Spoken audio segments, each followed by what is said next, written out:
Well, we're live finally. Hey, this is Ed Parcaut, your host of Real Estate Jerky radio show, and I'm here today with Robert Atkins. He was on the radio last weekend. How you doing, Robert? Doing well. How about yourself, Ed? I can't complain. I'm still standing. Well, I'm sitting right now, but you know what I mean. Yeah. So still alive. What are you gonna do? So last weekend was Memorial Day weekend, and I appreciate you being on the show over the Memorial Day weekend show that we talked about. A lot of different things, VA loans, a ton of different things, and we were really looking at the whole thing. What yesterday was Memorial Day, remembering the people who didn't make it home, who did the ultimate sacrifice, and a lot of people, I think, just focus on a couple days a year. I want to make sure all of us remember to see, when you see a vet, thank them for the service every day of the year that you see somebody. That's kind of what, that's the only problem about those 3 days, Veterans Day, Memorial Day, and then what's that, Forces Day, whatever it is. People just think that day. Well, let's think about every day. Yes. I don't know if you've seen the picture going around with the lady. It looks like she's at Arlington, and she has like a blanket laid out in front of the headstone with like the baby in the little carriage. Yeah, I think I've seen that one. Yeah, that's heartbreaking. That's a daily reminder for that family. So I agree with you. Yeah, and you just have to, remember, not everybody made it home. And I'm sorry, I'm trying to get the things together for us. But, the ones, we're here to support everybody. And today we're actually changing it up a little bit. We're going to talk about inspections, right? You wanted to talk about inspections and appraisals, and I'll talk about the appraisal, and I'll let you talk about all the inspections because I don't deal with those. I think the biggest thing that people want to know when the first time home buyers get in, they get into contract. And then you tell them, all right, so we have a, was it 17-day or 19-day? 17 days. 17 days for inspection period, inspection contingency. First of all, most people don't understand, what is an inspection contingency?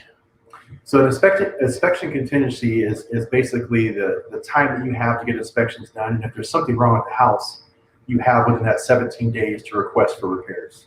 Okay. Once that contingency expires, you have to release that, and if you haven't requested any repairs or finished your inspections, you can ask to extend it, or you have to waive that contingency to move on with the transaction. Okay. Now, can you move the mic a little bit closer? Sure. Thanks. Appreciate it. Yeah. So will everybody else. All right. So when you have this inspection contingency, which is a huge thing right now, because a lot of people are waiving, appraisal contingency, inspection contingency, they're waiving everything. That doesn't mean you can't still order inspections, right? So I think a lot of people are wondering, okay, during this, are inspections necessary or optional? And what do you think? I think they're necessary. I think even if you're going to waive those inspection and contingencies, that you still need to know what you're getting into. And I've seen it, especially in this market recently, where people might find on the pest report that there's termite damage, but it's not written in the contract, so they're willing to just kind of overlook it. And I'm like, well, you know what you're going into. You know the items that they've called on this pest report, so now it's kind of on you to get that repaired instead of asking the seller. Right, because this isn't the first seller's market we've been in. This is the craziest one I've ever seen in my history, and especially, the numbers came out today, like in certain areas, they're going up 16% year over year and 20%. Phoenix was up 20% year over year. And the one thing people don't look at right now is they'll do anything to get in the house. Not that we're not going to, I'm not adding it, but last time when we went through this and we hit a downturn, all of a sudden everybody started suing people. Right. Once they find out more information about the houses when they had those inspections. Well, I didn't know about that. Well, you bought it as is. Well, that's why I still think these inspections are necessary. So you understand what you're getting into. If you write $1,000 earnest money deposit or $2,000 or $2,500 or $10,000, or I had one recently, they wrote $100,000 earnest money deposit. Oh, wow. It was $1.5 million. So I guess that's about average for that. Okay, right? yeah. 1%. Actually, that's 1%. So the problem is you're looking at this and you go, you come across these issues. It doesn't mean you have to buy the house. It just means you lose your earnest money deposit, right? Yeah. So you have these issues with the house, and you request for repairs to be done and they deny it. You can continue on with the transaction, but you just have to know going into it, you're buying a house with defects. That would be a contractual reason that you could back out if you send in a request for repairs. And you could still keep your deposit. Even if you waive the contingencies. Well, if you waive the contingencies, no. Then you've just pretty much said, I promise you I'm going to buy this house, and if I don't, you keep my money. Right, and that's what I was talking about. If you waived all the contingency, Oh, yeah. appraisal, and like a lot of people, I mean, Bay Area has been doing that for a while now. Now it's over here in Central Valley. It's actually happened up in Tuolumne County now, and especially Calaveras County, Murphy's, those Arnold, where things are more expensive. It's happening there also. And so what you would run into is what I'm trying to explain is you can still look at the house, you can still look at all the issues. You have to see which is worse: losing your earnest money deposit or fixing the repairs yourself. Right. Yeah, and a lot of times, obviously, the estimates they have are going to be for contractor prices. Sometimes you might see something that says like on a pest report, like an exterior garage door needs to be replaced with a metal door, and it has some dry rot around the trim, and the estimate for repairs would be like $2,500. Where if you bought the house, the door is going to cost you $170, the trim is going to cost you $50, and about a day's worth of work. I always say these inspections are to tell you how ugly your baby is. Oh, right?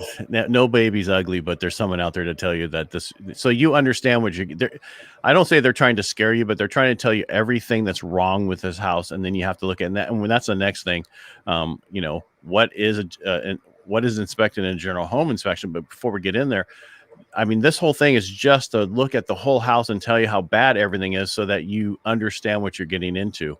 Right. So, correct. Yes. So what is covered under the home inspection? Do you know? So what do they look at? Yeah, home inspection is going to just briefly look at the roof.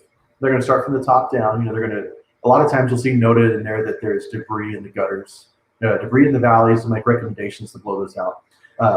And they kind of do a head and shoulders inspection of the attic, just see if there's any signs of a roof leak, something like that. But normally what they're checking is the systems. So they're going to be checking the appliances. They're going to check GFI outlets, make sure something's not wired up incorrectly, and just make sure overall that everything's working properly like it should. And that home inspection is good because then you have a report. If, say, your air conditioner stops working, you contact the home warranty company. They say, okay, let me see your home inspection. If you don't have that, then they're going to say, well, how do we know that it was working at the time of purchase? So home inspection is definitely the first thing that we schedule. Sometimes depending on the condition of the property, like if you look at the roof and it looks like it's just been replaced, there's no need to have a roof inspection. You can save that $100. But the roof, all right. So the general home inspection does not really look at the roof. It just looks at it, not necessarily through where that's, and that's where I'll get into where it says additional reports. But if you don't mind, I'm going to throw up an inspection report in here. Yeah. All right. So this is what an inspection report, excuse the address. It'll show like the pictures. Here's what you're looking at: the grounds, the foundation, plumbing, air conditioning. It goes through the whole thing, and then it breaks it down. Who this was for. We'll keep going, and it takes pictures of everything. Like they'll look at the roof, but it doesn't mean they actually looked at the roof. They just glanced at the roof, is what I look at. Yeah. And then if they find anything, they'll tell you that you need to get maybe you need an actual roof inspection, right? Correct. Yeah. And I've seen that in a lot of scenarios where there might be shingles that are missing or obvious repairs that weren't done. You can tell they weren't done properly. And then they'll say, you know what, I would recommend you get a roof inspection. And a roof inspection, you'll have an actual certified roofer come out. They'll look at it and they'll tell you what might be potential problems. And then if you want to go one step further, you can get a 2-year roof cert. And what they'll do is they'll say, okay, here's the things we need to fix. If we fix these things, then I can guarantee for 2 years you won't have any roof leaks. And if you do, then they're going to come back out and fix that at their cost. And we're not home inspectors. We're just in the business, and this is what we're seeing. So we're not correct, yeah. Right. All right. So the electrical condition, what's that red thing they put in there just to see that there's electricity coming out of that socket, or electricity, and also that it's wired correctly. Oh, okay. So sometimes, say you have a homeowner that replaces the outlet, they could wire it wrong, or they could not have a ground in there. So that's also a ground fault interrupter. So they can hit the test button on that, and it'll trip the GFI, because any outside outlet like the one on the patio should be tied into a GFI inside. So you can't get electrocuted if it shorts out from rain. See, it pays to have somebody who used to do property management who knows all this stuff, right? Yeah. All right. And then they also go through, they look at grading, and this is a lot that comes up where it's graded against the house instead of away from the house. Yeah. And that's also, we'll get into the other reports because the pest report does the same thing. I mean, they look at everything. Hot water heater. That one's not double strapped. Does it have to be? I don't know. Since it's only like a 30-gallon, I don't know if it requires two. I know it's 80 needs 3, so I do know that. And then they just glance at the air conditioning. They don't actually. Do they turn on the air conditioning and heating system? Yep, they'll turn it on and they'll check the split, which is the difference in between the ambient temperature in the room, and then how much it's cooling. So, if you have anywhere between a 20 and 25 degree split, then your condensing unit is working well. And they'll do the same with the heater. And then just make sure it's actually functioning. Right, and then they look at electrical, look at the panels. They look at they look at everything, flooring, condition. But also a lot of times what they do is they come in here and look to see if there's any water damage in the bathroom, right, from little leaks or whatever. Correct. Yes. Yeah. So they go through the whole thing. This house looks pretty good. They checked again inside with electrical there, make sure everything's all right. Lighting. They looked at the fireplace to see if there's any issue there. It's very thorough. We got 64 pages, so I'm going to go through here fast. They make sure that CO2 detectors are in, the smoke detectors are in, which is another thing that I'll bring up later on the appraisal they look at. Absolutely. Right. So they look at they look at everything, attic space a little bit, back to the heater, make sure that's all working. If I'm going too fast, let me know. No, so this one was a condo, so a lot of the pictures of the roof aren't going to matter, but because that's covered by the homeowners association. But any kind of interior damage that might be seen, obviously the homeowner's going to have to pay for those repairs. Right, and I'm going to go. So it's not really saying much in here. Seemed like it was pretty clean. Yeah, that's even the cupboards. Even the cupboards are pretty clean. Yeah.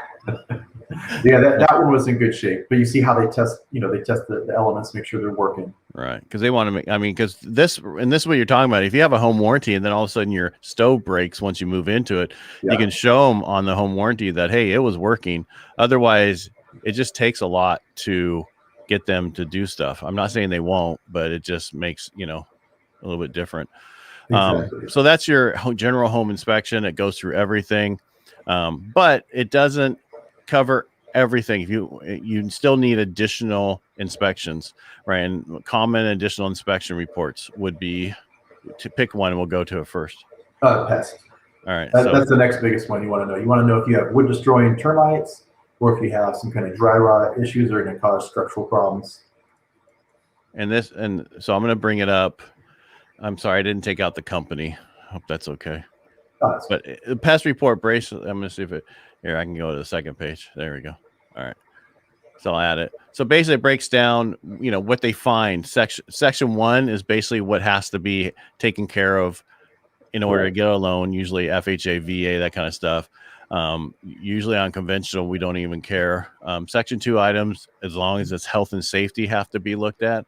But for most, it's, they go through, is there asbestos? Is there, I know I'm taking over your part. I apologize. No, that's fine. That's fine. And basically, if there's an issue, they'll have a chart and they'll say, okay, this is what it's going to cost to repair that. And I don't see that in here. So I guess this is one that didn't have much. No, that was the cleanest pest report I've seen. All right. So but they're not always that way. And then you have to look at, all right, what's the cost? And the problem, a lot of these are the pest, what they say that for repair is, and I always say these reports are loss leaders, meaning that they do them for the cost, and then they say, okay, this is what we can do for you for the repairs, all the other stuff, and that's where they make their money. So yeah, because they'll put in the section 1 and section 2 items, and they'll say, okay, well, for section 1 we can do it for this amount, and I've seen them, as high as close to $6,000. So you have a bunch of fascia that has dry rot, exterior doors. You see that a lot in older homes.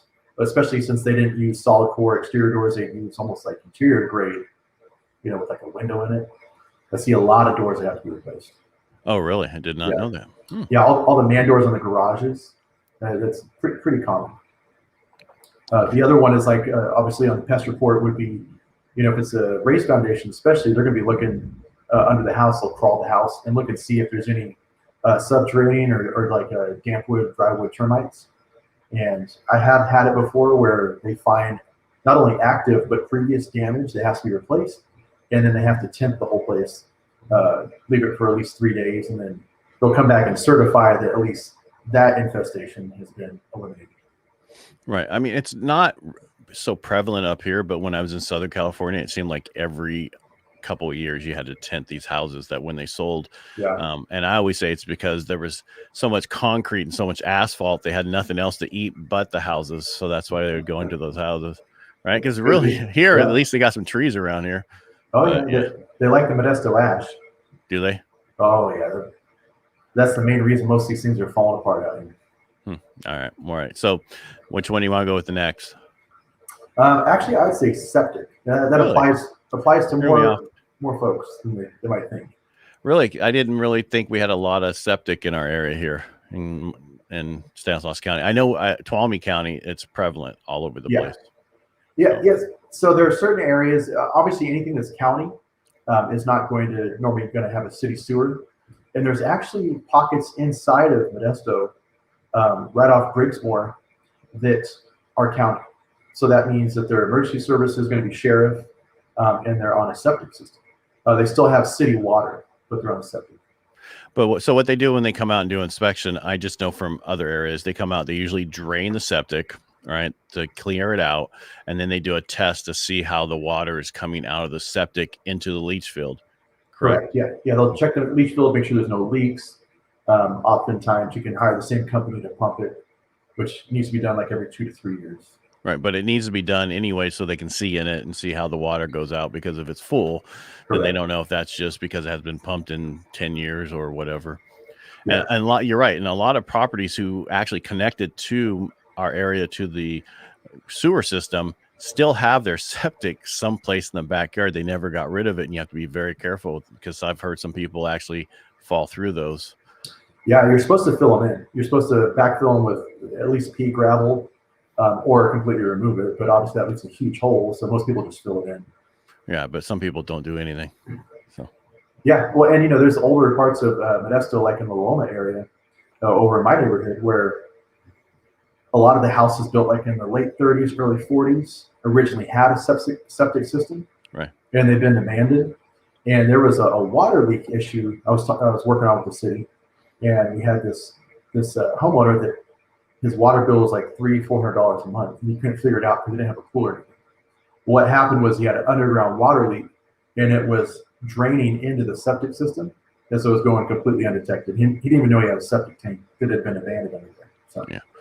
Yeah, the same one where they were selling the house, and I was not part of the sell, but I was helping them buy, and they came across a septic in their backyard, and it was an issue because the person found it was so was not filled up, so they ended up just having it taken out.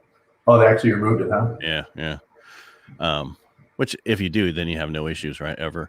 So I was looking at this. You gave me an example of a septic, right? And with this one, it says, we'll do a 15-foot yard pit in the backyard. Owner will have to take down the 15 feet of backwood fence. Company will not be responsible for replacing the wood fence, and the burn pit and the railroad ties will have to be removed by owner. What the heck was going on here with railroad ties as a burn pit? Yeah, they had like a little backyard, like a little barbecue area. Yeah. And so where they wanted to run that new leach field, right, was going to be in that area. So they just kind of had to dismantle it, and that one almost killed that transaction. For $5,200, I could see that. Yeah, but the people that were selling the house, the sellers, they were in contract contingent on this house closing for the future property. So they just agreed to the charges, and we got it fixed and got everything closed. All right, let's get out of the mess. So I'm going to get us out of that one. And a lot of this doesn't come up for a lot of people. I'd say it's probably 20% of the time, depending on where you live, that does come up. For me, up in Tuolumne County, most of them are on septic, and so it comes up all the time. And a lot of people ask, do we need a septic clearance for the loan? For most of the loan programs, we don't at all. We just, if it's not needed, we don't ask for it. So it just depends on, I think, where you're getting your loan and what you need for that. All right. So I guess the next one, I don't have a thing for this, but I want to jump this one in here. If you're good with that. How about that? What does so I'm well inspection, which comes up all the time where I'm at up in Tuolumne County. Have you run into these much down here? No, I have not. I've not run into those. I do know, obviously, they're going to test the water. I know iron is a big problem in a lot of wells. I would imagine they check for flow rate, but honestly, I'm not too familiar with Yeah, this. they check for flow rate, but they also check for a lot of chemicals. And basically, they test by what the county wants you to test by, right? That's the Gotcha. minimum standards. And you want to get your water tested because you could have a leak from somewhere else leaking into your water and have some type of chemical that could kill you, that or do damage to your body that's in there. And you want to make sure that stuff's not there because that's what you're drinking. Yeah. And so even if you have a well and you're not selling your house, I would say on a regular basis, you should have it tested, make sure the water that you're drinking is good for you and not hurting you. One thing that doesn't have to do with existing construction, but I was working with a buyer. We purchased some land and they got funding for a construction loan. And it was contingent on them being able to put a septic system in there. Just maybe I was thinking about it. And it almost didn't pass the perk test. It was in LaGrange, and they said that it would have been a no-go because they wouldn't have been able to put septic. Well, here's the no-go about that. All right, so there's regular septic, right, which could cost up to $12,000 to $15,000, and then there's engineered septic, which could be up to $50,000. The property we're building up in Twainhart, we had it checked, and they could only dig down where we want to put it 3.5 feet, and you have to be able to dig down 4 feet. So guess what we have to put in? An engineered septic, which just increased the number from $15,000 to up to $50,000. So it can be done. It's just a matter of how much do you want to spend for that. Yeah. And for most people, it doesn't make sense if you're building a $200,000 house to spend $50,000 on a septic. Yeah. Right. That's why these inspections are so important, right? Yeah. All right. And so then so we hit on most of them. The only other one we kept kind of talking about a little bit, about roof inspection. What do they look for? And is it the same as the home inspection when they do look at the roof? That's the question. Yeah. So the roof is really in depth. As far as the roofing materials, they're going to give you what they think the life is on the roof. Also, at the same time, when they're doing their inspection, they're going to tell you, what they would charge you at the current market rate to replace that roof. But their main concern is they look at the shingles, the condition of the shingles, if you have any missing, but then also the roof penetrations. So that's going to be any of the vents coming out of the roof that you'll see, whether it be an attic vent or a roof jack, for like a vent for plumbing. Those are going to be your main areas where you're going to develop a roof leak. And a lot of roof inspections, they're going to tell you that they need to replace the roof jacks, which is like the flashing around it. And then that's what I was going to ask you. What the heck's a roof jack? Yeah. Yeah. Yep. And that's the flashing. It has like a little rubber boot that goes on it, but then they also have to put like an elastomer sealer on it. Okay. But one thing nice about it is then for $250 after that, they gave you a 2-year roof cert.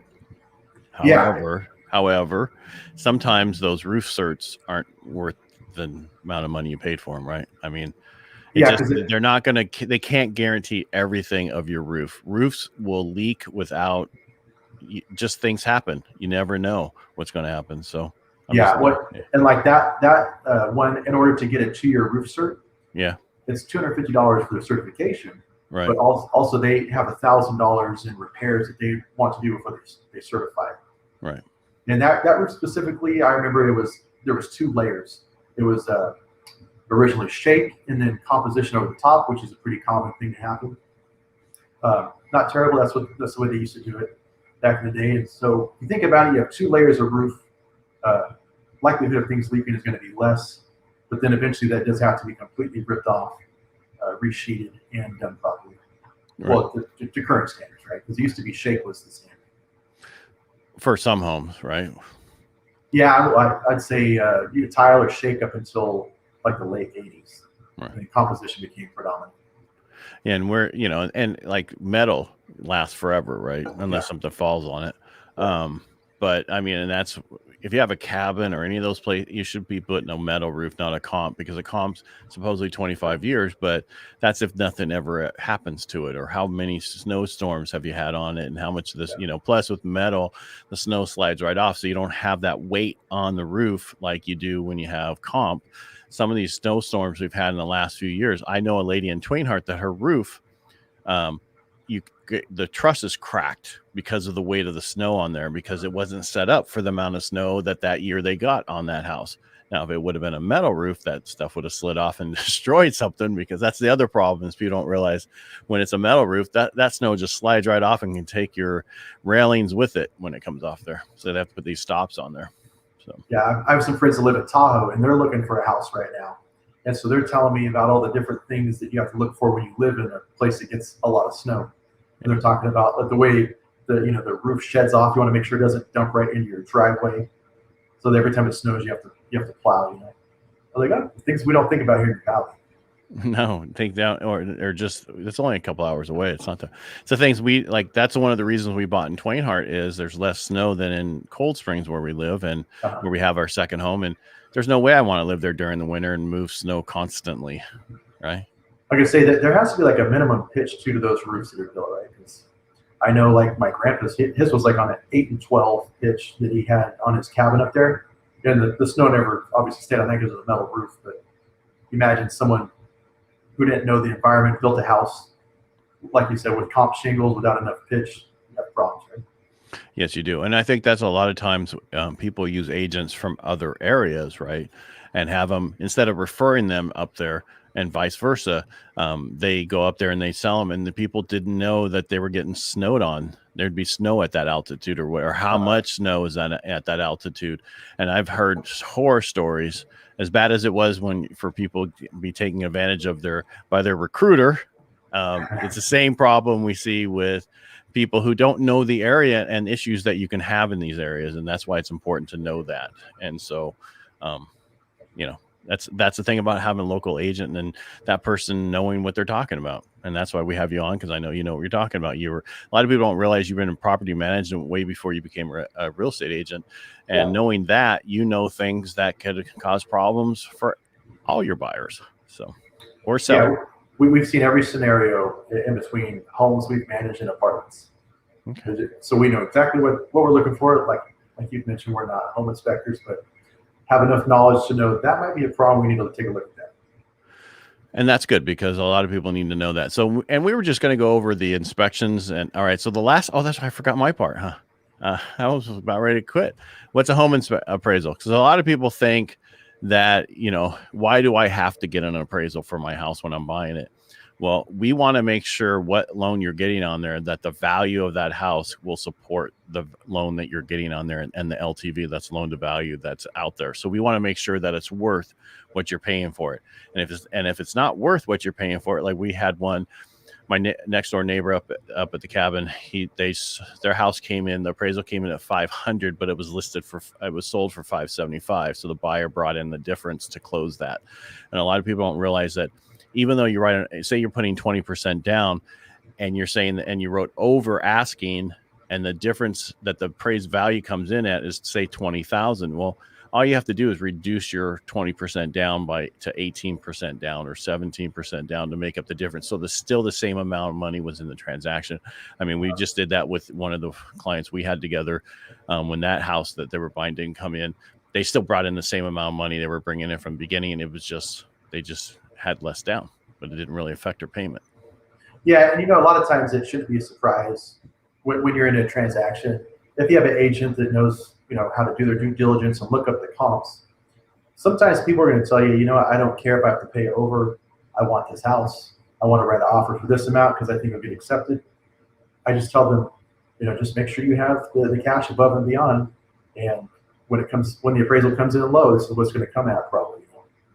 Right, because they're not negotiating now. It's like, I want it. Either you're going to give me what I want, like you said you're going to do, or I'm going to put it back on the market and somebody else will. Yeah, and you'll have a couple offers in another day, right? Right, and so the appraisal is important, but it's not everything. Just realize, okay, well, it's worth this. And the one thing is, not all agents know. I was at an appraisal this last weekend, and the appraiser says, I'm not going to be able to get you 575, which was the house next door. I'm like, of course you're not. I mean, I'm not. I know how you price homes. It's not what the square footage is times a number, and that's the value of the house. That's not how it works. Yeah. They look at the house, 20% above and 20% below square footage, and then they do all their adjustments off of that whether it is they have 3 bedrooms versus 2 bedrooms or whatever. And so I told him I was thinking between 4 to 4.25, and he's like, I was coming in about 405, 410. I'm like, see, that's exactly what I was thinking. You know, I mean, that's, you have to be aware your house, a 1,500 square foot house is going to have a higher per square foot price, even though that's not how you figure out the value of the house, than a 3,000 square foot house, just because that's how those numbers work. But it doesn't always work that way where that's exactly the same. And I think a lot of sellers don't realize that, or buyers, how the homes are actually priced. It's not just that. There's so many other things that come in there. Yeah, but that's just the market we're in right now, because there's a lot of I have a buyer looking for a 2-bedroom, 1-bath, and you know, there's less competition in that range, but still we're looking at, you know, 320 to 330 is the purchase price, you know, which is, in my opinion, pretty high right now for a 2-bedroom, 1-bath. Yeah, it is. But I mean, everything else, everything I've been getting and quoting people and doing new things on are 500 plus right now. Yeah. Because I mean, during the refinance boom that we went through, you know, my average number was probably 275, 3, you know, for a loan amount. And that was just because people have had their loans for so long and they bought them in the last 5 years and we were so much cheaper. But now everything is at 450 or more, right? That's where most people want to live, right? Yeah, median house prices just skyrocketed. Average 3-bedroom, even for one that needs some work, like 405, that's like an older neighborhood, you know, needs to be completely remodeled. That's not unheard of. And I'm going to share one last thing I'd like to keep throwing out there for everybody to remember. So let me share that screen again. This is the reason why. Oh, that's not the reason why. It dropped on me. Sorry. Where'd it go? You don't have to see my text. There it is. All right. This is the reason why values are going up right there. I'm going to get rid of this little thing here. There we go. All right. The 5.8 right there. That's what we built in 2010 to 2019. This is what we built in 2030 to 2039. 30 to 39. That's why we have the problem and why we're not going to see prices going down anytime soon. This is what we're looking at going forward. And I had someone text me over the weekend. I could have brought that text up, but it was like, I'm moving out of California. I'm going to buy because until prices come down. And I'm thinking prices aren't going to come down till, I don't know, where over, I can't even get on that screen so far. You know what I mean? I don't see prices coming down anytime soon. So. Yeah. And it looks like, you know, when you look at that graph, it looks pretty obvious that the recession we had, you know, with the housing collapse is the reason why we didn't have enough inventory built in those years. Right. And we're talking normally, we look at that 26, 27, 25, 25. I mean, all the way back to 1950, 1959, we were at 21%, then 1960, 1969, 20. But then since the 70s, 80s, 90s, and 2000, we're at 27%. So now so that means we're 20, let's just say 20% below 20, you know, that in millions, 20 million homes that we didn't build during that period of time that we should have built. Yeah. That's the problem. Yeah. And you know, you look at young people, and originally they didn't want to buy homes. Now they really do, after being, you know, stuck in apartments. It is kind of interesting, you know, because you look at the replenishment rate, and you see that people aren't having as many children. So I wonder, you know, 50 years from now, if there'll be as much of a demand. I'll have to get rid of that chart because it has somebody else's name at the bottom. I didn't realize. But anyway, I stole it off Facebook. I found it, but even I now signed up with Keeping Current Matters. It's a great place to go get charts and stuff like that. But I have other ones, but that one was on Facebook and the guy put his name at the bottom. Some credit union. Anyway, he should be happy.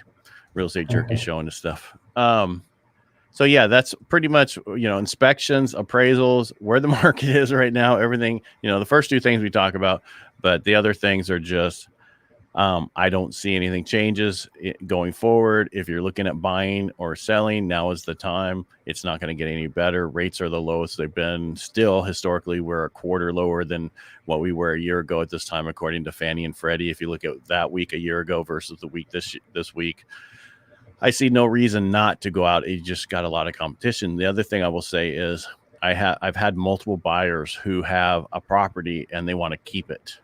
and buy the next property. And that's what's another reason hurting the market is the fact that people are keeping properties instead of I'm selling this one and buying the next one, because the appreciation they're thinking they're going to have, that's going to cause, I mean, people need rentals too. So, yeah, I mean, there's a shortage in the rental market everywhere, especially with homes. I guess, as long as they bought it at a low price and they can rent it out for a profit, that's a good thing. Yeah, but they also can look at their tax person too, because even if they have a negative on a little bit, can offset some of the stuff. They just need to talk to their tax advisor, because sometimes it makes sense because of their tax bracket to have that negative to offset and other things. So you can't just say, oh, I'm negative, $100 a month. It makes no sense. Well, you have to look at, and you don't look at the reason you keep it is for appreciation. You look at, is this going to make sense for a house long term? But if you're going to keep it 3 of the next 5 years just so you don't have capital gains and you want to make more money, that's a totally different reason to look at it than any other reason. So then you still talk to your tax advisor. Yeah. Just wanted to put that out there, because we are not tax advisors. Yeah. Right? We don't want to get in trouble for that. All right. So, Robert, thanks again for being on here again. Thanks for being on the radio last weekend. Anything else you want to add before we go? No, it's a fun market right now. It's really competitive. It's interesting to see the value of home prices going up. Obviously, knowing how to write a clean offer to have a competitive edge, but also not shoot yourself in the foot is a good thing, because as we were talking about with these inspections, you have to know kind of when to walk away. You have to say, okay, wait a minute. Why am I going to overpay for this home that needs, say, $10,000 in repairs? One thing we didn't talk about was pools. But say you have a pool inspection that comes back and they say, well, based on the flow rate and the fact that we're getting dirt in the pool, I think you have a leak somewhere underground, right? So if you find a leak and replaster your pool, that's $12,000 right there. So just being willing to pay for the inspections and know that you might have to walk away and lose those inspection costs, but in the long run, you're going to save a money. Right. So be very careful if you remove all your contingencies prior, to get the house. I do not recommend that. I've seen people do it to make it, if it's a house that already has, say 10 offers on it. I've seen some houses that have like 17 offers. But even in that, I don't know. You might win the bidding war, but you might lose in the end. But added expenses. Right. And the right house will come. It's just a matter of time to find it. But don't get caught up just because you got to win at all costs, because it might affect you later negatively. Yeah, and I've been on the other end where, my wife and I were looking for a replacement property, and we found the one we loved. We wrote a good offer on it, and we lost. And then we moved on, and we went, and we did that 4 times before we finally found the house we're in. So a lot of times people think that it's the only house they're going to love. And there's so many homes to look at, so many things going on the market right now. We'll eventually find the right one. That's good. I mean, you'll find the one that you want. It's just going to take time. But in this market, it's just a lot crazier. It's not slowing down. And I mean, our economy's taking off. They're seeing stuff. Inflation's, the highest it's been in 13 years. But we don't know if it's short term or if it's long term. So they're giving it a few more months before they do anything, before rates start to rise. Again, Robert, thank you so much for being on here today. Thank you, Ed. I appreciate it. Yeah, don't run away. And for everybody else, thank you so much for watching. If you're on YouTube, make sure you like, subscribe, and share. And again, thank you. We'll be here again on Thursday at 11 a.m. And next week also. Thank you again. Bye.